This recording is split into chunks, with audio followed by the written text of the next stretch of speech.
Assalamu alaikum. This is the second part of the topic kinematics. अच्छा, जहाँ तक पहले पार्ट की बात करें तो पहले पार्ट में हम जो है वेलोसिटी टाइम ग्राफ यानी वेलोसिटी टाइम ग्राफ का ग्रेडियंट जो है एक्सेलरेशन शो करता है, तो हम यहाँ तक जो है वो चीजें डिस्कस कर चुके थे। तो अब हम अपने लेक्चर को यहाँ से आगे प्रोसीड करते हैं। Now the very first which we study in part 2 of this video is that कि भाई वेलोसिटी टाइम ग्राफ जो होता है, हमने प्रीवियस वीडियो में या प्रीवियस लेक्चर में यहाँ तक पढ़ लिया कि वेलोसिटी टाइम ग्राफ का ग्रेडियंट जो है वो एक्सेलरेशन को शो करता है। अब हमें जो मजीद आगे पढ़ना है वो ये पढ़ना है कि वेलोसिटी टाइम ग्राफ जो है इसका जो बेसिकली कह लें कि जो वेलोसिटी टाइम ग्राफ जब हम ड्रॉ करते हैं, तो लेट सपोज जैसे कि ये वेलोसिटी टाइम ग्राफ आप देख रहे हैं कि हमारे पास ड्रॉ हुआ है। सो ये जो वेलोसिटी टाइम ग्राफ है ये बेसिकली 4 सेक्शंस या 4 पोर्शन पर कंसिस्ट है। पहले पोर्शन में बॉडी जो है वो कांस्टेंट एक्सेलरेशन से मूव कर रही है, then the body starts moving with zero acceleration and with constant velocity, then again start moving with constant acceleration, then the body starts or comes to rest with constant deceleration। तो ये 4 part है। अब होता क्या है कि velocity time graph जो draw हुआ है, इस वेलोसिटी टाइम ग्राफ करना है, एक्सेलरेशन को फाइंड आउट करना है। सो वो हम कैसे फाइंड आउट करेंगे कि भाई सबसे पहले हम पोर्शन 1 की बात करते हैं। जो सेक्शन यानी कि जो ग्राफ का पहला पार्ट है, इस पहले पार्ट में हमने सिंपल ये करना है कि एक्सेलरेशन जो है वो फाइंड आउट कैसे होगा, final velocity minus initial velocity divided by time. अगर हम पहले पार्ट ग्राफ के पहले पार्ट की बात करें तो इसमें फाइनल वेलोसिटी 40 है और इनिशियल वेलोसिटी 0 है। 40 माइनस 0 डिवाइडेड बाय टाइम कितना है 10। हमने 10 से डिवाइड करा। फर्स्ट पार्ट में यानी जो कांस्टेंट एक्सेलरेशन था eight the start of the motion, तो वो एक्सेलरेशन आ गया 4 मीटर पर सेकेंड स्क्वायर। अब हम बात करते हैं सेकंड पोर्शन में। भाई हमें इतना पता है कि एक्सेलरेशन 0 होगा। क्यों? क्योंकि वेलोसिटी कांस्टेंट है।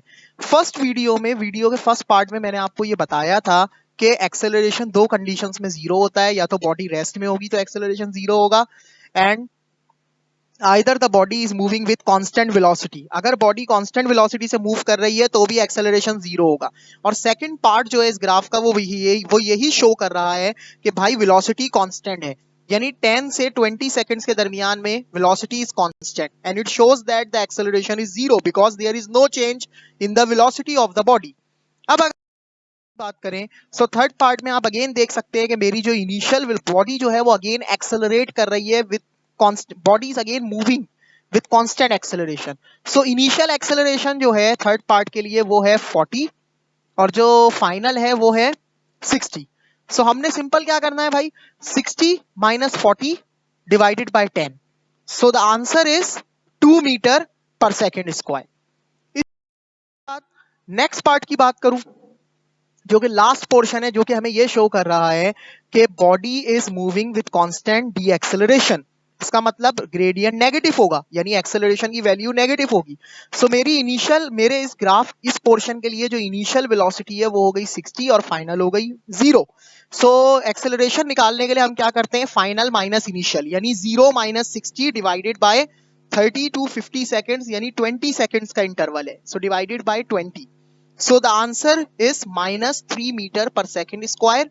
ये शो कर रहा है कि 60 से बॉडी की वेलोसिटी जो है वो 0 हो गई 20 सेकेंड में with constant the acceleration of minus 3 meter per second square.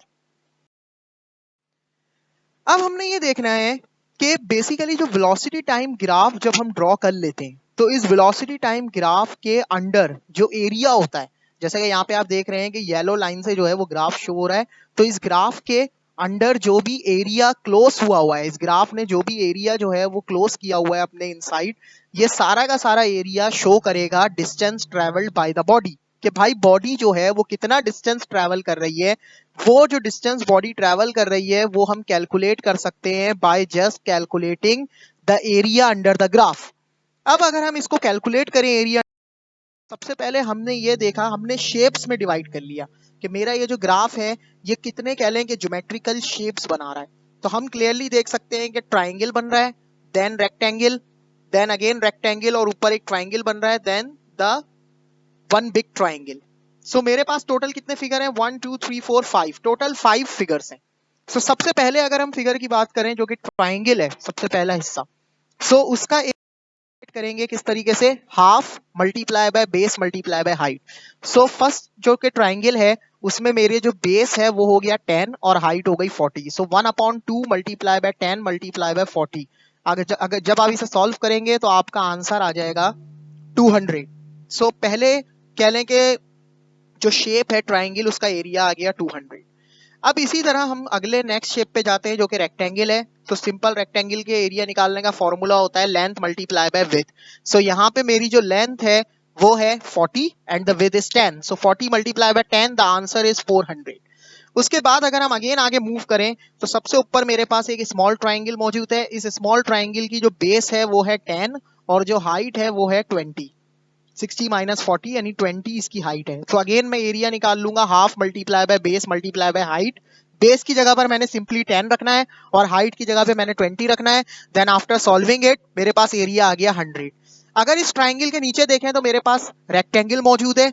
ये जो रेक्टेंगल है इस रेक्टेंगल की डायमेंशंस क्या है? इसकी लेंथ है 40 और इसकी जो विड्थ है वो है 10। So again 40 multiply by 10, the area of this rectangle is 400। और जो लास्ट मेरे पास शेप है वो है बिग बिग ट्राइंगल, जो कि बड़ा ट्राइंगल था, सब में बड़ा ट्राइंगल है। तो मैं इसका अगेन एरिया कैसे फाइंड करूंगा? Again using the same formula half multiply by base multiply by height. So यहाँ पर जो बेस है वो है 20 और हाइट है 60। सो आपने वैल्यू को पुट करना है बेस और हाइट की जगह पे और सिंपली आपने इसको सॉल्व करना है। Then the answer is 600। तो यहाँ पे आप क्लियरली देख सकते हैं कि मैंने क्या किया, इन पांचों शेप्स के एरिया को कैलकुलेट करा। अब अगर मुझे ये पता लगाना है कि बॉडी ने टोटल डिस्टेंस कितना ट्रेवल किया है, सो मैं सिंपली क्या करूंगा, एड अप कर दूंगा इन 5 एरियाज को। सो नीचे आप देख सकते हैं मैंने 200 प्लस 400 प्लस 400 प्लस 100 प्लस 600, जब मैंने इन पांचों एरियाज को ऐड किया सो मुझे जो आंसर मिला वो मिला 1700 meter, which shows the total distance travelled by the body. 10। अब हम आगे चलते हैं, जो हमारा नेक्स्ट टॉपिक है वो है एक्सेलरेशन ऑफ फ्री फॉल। ठीक है, सबसे पहले जो हमारे पास कह लें कि एक कॉन्सेप्ट था वो ये था कि भाई अगर दो बॉडीज को हम ड्रॉप करते हैं so the both bodies will reach the ground at the same time. ये सबसे पहला कॉन्सेप्ट था कि भाई बॉडी का शेप कुछ भी हो, साइज कुछ भी हो, मास कुछ भी हो, both bodies will reach the ground at the same time. ये जो है एरिस्टोटल का कॉन्सेप्ट था। फिर आगे चलकर गैलीलियो गैलीली एक साइंटिस्ट आया, उसने क्या किया, उसने एरिस्टोटल के इस कॉन्सेप्ट में करेक्शन की। उसने कहा कि भाई एरिस्टोटल अपनी जगह पर बात जो है वो सही कह रहा था, वो बिल्कुल सही कह रहा था कि both bodies will reach the same ground regardless of their mass, size और shape, but for that case there is an absence of air resistance. यानी एरिस्टोटल के केस में एयर रेजिस्टेंस का मौजूद नहीं होना है, तभी तो दोनों बॉडीज ग्राउंड पे सेम टाइम पे रीच करेंगे। क्यों? क्योंकि जब एयर रेजिस्टेंस होगी ही नहीं तो सिर्फ और सिर्फ दोनों बॉडीज पर ग्रेविटी एक्ट करेगी, and the gravity is only responsible for accelerating the both bodies. तो जो एक्सेलरेशन प्रोड्यूस होगा उस केस में वो एक्सेलरेशन कहलाएगा एक्सेलरेशन ड्यू टू ग्रेविटी, और the acceleration of free fall जिसे हम स्मॉल जी से शो करते हैं। लेकिन फिर गैलीलियो ने यह कहा कि अगर एयर रेजिस्टेंस आ जाती है तो फिर वो बॉडी जो कि हैवियर होगी, that body will reach the ground first.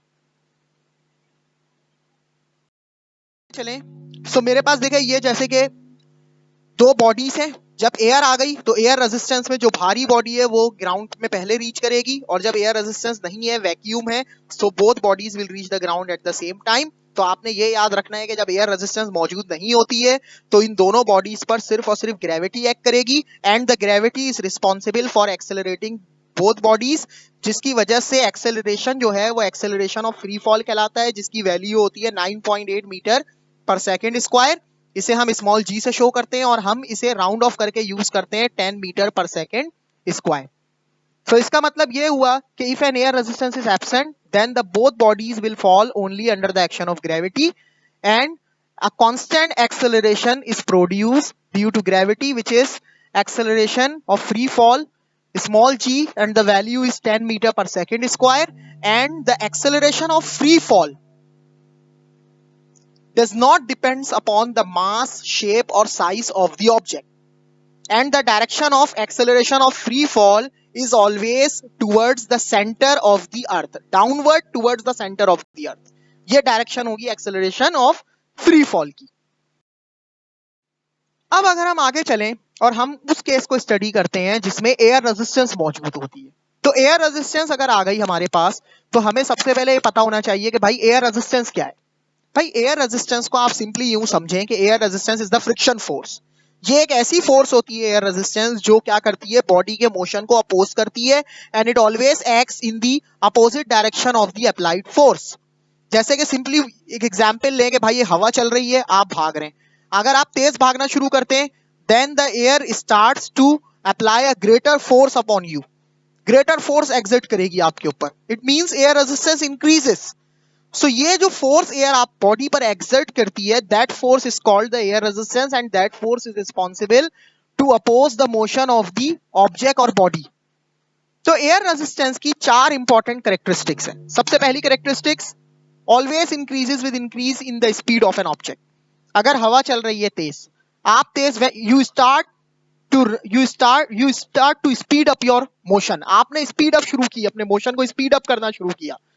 Then at the same time what happen, air resistance or starts to increase or starts to exert a greater force on you. Air resistance आप पर ज्यादा force लगाना शुरू कर देगी. अगर आप और तेज भागने की कोशिश करेंगे तो एयर रेजिस्टेंस आप पर और ज्यादा फोर्स एक्सर्ट करेगी. सेकंड पॉइंट की अगर हम बात करें तो हमें ये पता है कि इसकी कैरेक्टरिस्टिक ये है सेकंड, के air resistance always increases with increase in surface area of an object. यानी इसकी एग्जांपल हम इस तरीके से लेते हैं कि भाई अगर आपने मोस्टली रेसेस देखी होंगी, बाइक हैवी बाइक्स की जो रेस होती है, तो आप ये देखते हैं कि हैवी बाइक्स की रेस में जो बाइकर्स होते हैं वो हमेशा झुककर जो है या टिल्ट होकर या इंक्लाइंड होकर बाइक को क्या करते हैं, बाइक को चलाते हैं. तो वो ऐसा क्यों करते हैं? वो ऐसा इसलिए करते हैं ताकि सामने जो एयर मौजूद है, एयर के साथ उनका कॉन्टेक्ट एरिया क्या हो जाए, कम हो जाए. क्योंकि जब कॉन्टेक्ट एरिया कम हो जाएगा, सरफेस एरिया कम हो जाएगा, वो सरफेस एरिया जो एयर के साथ कॉन्टेक्ट में आ रहा है जब वो डिक्रीज कर जाएगा तो ऑलरेडी एयर रेजिस्टेंस भी क्या कर जाएगी, डिक्रीज कर जाएगी. इसी तरह एयर रेजिस्टेंस हमेशा इंक्रीज होती है with increase in density of the air. इसका मतलब ये है कि फर्ज करें तूफानी हवा चल रही है जिसमें बजरी भी शामिल है, जिसमें सैंड पार्टिकल्स भी मौजूद हैं. अगर आप उसमें भागने की कोशिश करें तो आप ये देखेंगे कि एयर जो है वो आप पे बहुत ज्यादा फोर्स अप्लाई करेगी. तो इसका मतलब क्या हुआ कि एयर में इंप्योरिटीज मौजूद थी, डस्ट, सैंड पार्टिकल्स मौजूद थे, हैवी कह लेंगे डस्ट, हैवी सैंड मौजूद थी, हैवी सैंड पार्टिकल्स मौजूद थे, जिसकी वजह से एयर की डेंसिटी बढ़ गई. और जब डेंसिटी बढ़ गई तो एयर रेजिस्टेंस भी इंक्रीज हो गई. And the fourth characteristic is it always slows down the motion of an object. ये हमेशा एयर रेजिस्टेंस ऑब्जेक्ट के मोशन को स्लो डाउन करेगी. क्यों? क्योंकि एयर रेजिस्टेंस है ही opposing force. It always exert in the opposite direction of an applied force.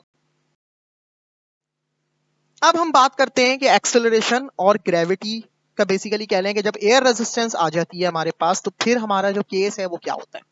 देखिए, लेट सपोज हम एक एग्जांपल लेते हैं कि एक हेलीकॉप्टर से पैराट्रूपर जंप ऑफ करता है. सो आप लोगों ने क्लियरली ये देखा है कि जब पैराट्रूपर हेलीकॉप्टर से जंप ऑफ करता है सो वो फौरन ही अपने पैराशूट को ओपन नहीं करता. क्यों नहीं करता है वो पैराशूट को ओपन? वो इसलिए नहीं करता है कि भाई अगर उसने उस वक्त पैराशूट को ओपन किया तो वो क्या करेगा, अपने आप को नुकसान पहुंचाएगा. यानी the paratrooper is not capable of landing on the ground safely without any damage. So paratrooper क्या करता है, जब वो हेलीकॉप्टर से जंप ऑफ करता है सो वो क्या करता है, अपने आप को कह लें कि फ्री फॉल बॉडी के तौर पे मूव करवाता है. यानी पैराट्रूपर स्टार्ट्स मूविंग डाउनवर्ड. और आप लोगों ने क्लियरली देखा है, मूवीज में भी दिखाते हैं कि पैराट्रूपर क्या करता है, अपनी पोजीशन को एयर में चेंज करके सर के बल नीचे आने की कोशिश करता है. तो वो अपने हेड को जो है क्यों आगे कर लेता है मूव करते हुए, जब वो नीचे मूव कर रहा होता है तो वो अपने हेड को आगे इसलिए करता है ताकि एयर के साथ उसका कॉन्टेक्ट एरिया क्या हो जाए, कम हो जाए. जब कॉन्टेक्ट एरिया कम होता है तो एयर रेजिस्टेंस कम होती है. जब एयर रेजिस्टेंस कम होती है तो पैराट्रूपर की स्पीड क्या हो जाती है, बढ़ने लग जाती है. और होता क्या है कि एयर रेजिस्टेंस जो है, स्पीड बढ़ रही है, पैराट्रूपर नीचे आ रहा है, उसने अपनी पोजीशन को इस तरीके से चेंज कर लिया है कि सरफेस एरिया जो कांटेक्ट में आ रहा है एयर के साथ वो कम हो जाए, जिसकी वजह से एयर रेजिस्टेंस का इफेक्ट मिनिमाइज हो. Now the paratrooper starts to fall as a free fall body. Free fall body के तौर पे एक्ट कर रहा है और उस पे जो एक्सेलरेशन अप्लाई कर रहा है, एक्सेलरेशन जो एक प्रोड्यूस हो रहा है उस पैराट्रूपर के अंदर या पैराशूटिस्ट के अंदर, वो ड्यू टू ग्रेविटी प्रोड्यूस हो रहा है, जिसकी वैल्यू है 10 metre per second square. Now अब क्या होता है कि पैराट्रूपर जो है ना, वो एक मखसूस पॉइंट पर आके अपने पैराशूट को ओपन करता है। जैसे ही वो पैराशूट को ओपन करता है तो उसे एक अपवर्ड जो है थ्रस्ट महसूस होता है, एक झटका लगता है उसे ऊपर की तरफ। और ये झटका उसे इसलिए महसूस होता है कि जैसे ही पैराट्रूपर अपने पैराशूट को ओपन करता है ना, तो पैराशूट जब बाहर निकलता है तो पैराशूट का सरफेस एरिया इंक्रीज होता है। जैसे ही पैराशूट का सरफेस एरिया इंक्रीज होता है तो एयर रेजिस्टेंस जो है वो क्या करती है, पैराशूट पे अपवर्ड एक्ट करने लगती है। और सरफेस एरिया इंक्रीज होने की वजह से पैराशूट का एयर रेजिस्टेंस भी इंक्रीज होती है, जिसकी वजह से बॉडी का जो मोशन है वो क्या कर जाता है, बॉडी का मोशन, तो इन बॉडी का जो एक्सेलरेशन है वो क्या करता है, डिक्रीज होना शुरू हो जाता है। और जब लार्ज एयर रेजिस्टेंस जो है पैराशूट का सरफेस एरिया बढ़ने की वजह से, पैराशूट के ओपन होने की वजह से, जब एयर रेजिस्टेंस एक्ट करती है पैराशूट के ऊपर, तो एयर रेजिस्टेंस जो है वो बढ़ जाती है अमाउंट में, जिसकी वजह से एक्सेलरेशन डिक्रीज होता है। और एयर रेजिस्टेंस जो है वो वेट जो होता है पैराशूटिस्ट का, उसको क्या कर देती है, बैलेंस कर देती है। और जैसे ही एयर रेजिस्टेंस पैराशूटिस्ट के वेट को बैलेंस करती है, so at that point the body will achieve a constant velocity called terminal velocity. Body terminal velocity achieve कर लेती है, एंड इट मींस कि at that point the body starts moving with constant velocity और with zero acceleration. और body जैसे ही नीचे move करती है कांस्टेंट वेलोसिटी से, तो एक्सेलरेशन तो जीरो है। सो इट मींस कि बॉडी जो है वो ग्राउंड पे सेफली लैंड कर जाएगी विदाउट एनी डैमेज। सो ये होता है पूरा केस कि जब हमारे पास पैराशूटिस्ट जो होते हैं वो किस तरीके से अपने आप को लैंड करवाते हैं। अगर हम इसको करें तो हम ग्राफ इस तरीके से देख सकते हैं कि स्टार्ट में अगर आप देखें तो आपका जो ग्राफ है वो स्ट्रेट लाइन है, then curve, then the graph becomes horizontal line. So इसका मतलब ये हुआ कि at the start of the motion आपका एक्सेलरेशन मैक्सिमम था, then the curve shows that the speed increases but acceleration decreases, and the straight horizontal line shows that the speed becomes constant, which means acceleration or gradient becomes zero. So ये आप देख सकते हैं कि भाई start में wait ज्यादा है, ड्रैग कम है। तो इसका मतलब ये हुआ कि ग्रेविटी ज्यादा है और ड्रैग कम है, यानी एयर रेजिस्टेंस कम है, जिसकी वजह से बॉडी जो है वो नीचे एक्सेलरेट कर रही है या बॉडी फॉल कर रही है एज अ फ्री फॉल। और बॉडी में एक्सेलरेशन प्रोड्यूस हो रहा है बिकॉज ऑफ ग्रेविटी, जो कि एक्सेलरेशन ड्यू टू ग्रेविटी यानी 10 मीटर पर सेकेंड स्क्वायर के बराबर। अगर मैं सेकंड पार्ट की बात करूं तो कर्व आ गया। तो ये कर्व ये शो कर रहा है कि भाई अब जो है स्पीड तो इंक्रीज हो रही है, क्यों, क्योंकि स्पीड बढ़ रही है तो एयर रेजिस्टेंस भी बढ़ रही है, यानी कि अब एयर रेजिस्टेंस आहिस्ता आहिस्ता बढ़ना शुरू हो रही है, क्योंकि अब पैराशूट जो है, अब पैराशूटिस्ट जो है वो पैराशूट ओपन करने वाला है अपना, या उसने पैराशूट को ओपन किया तो उसे अपवर्ड जो थ्रस्ट महसूस हुआ, उसकी वजह से क्या हुआ, उसका एयर रेजिस्टेंस बढ़ा और एक्सेलरेशन क्या हो गया, डिक्रीज हो गया। तो ये आ गया कर्व। और फिर क्या हुआ, वो है हॉरिजॉन्टल लाइन, जिसका मतलब ये है कि अब जो है वो वेट और एयर रेजिस्टेंस दोनों एक दूसरे के बराबर हो गए, यानी इट मींस कि upward and downward force becomes equal to each other and the net resultant force becomes zero, and because of the resultant force is zero, so the acceleration also becomes zero। क्यों, क्योंकि body ने terminal velocity यानी constant velocity achieve कर ली है। Now the body starts moving with constant velocity and with zero acceleration. और इसका मतलब यह हुआ कि बॉडी का जो रिजल्टेंट फोर्स है बॉडी की, वो क्या है, जीरो हो गई, बॉडी का एक्सेलरेशन जीरो हो गया, and the body starts moving with constant velocity, or in other words we can say that it starts moving with terminal velocity। so यहां पर हमारा जो काइनेमेटिक्स का पूरा टॉपिक जो है वो कवर होता है। And thank you for listening me, and इंशाल्लाह in the next video I will discuss the topic forces. So thank you once again, and अल्लाह हाफिज, अस्सलाम वालेकुम।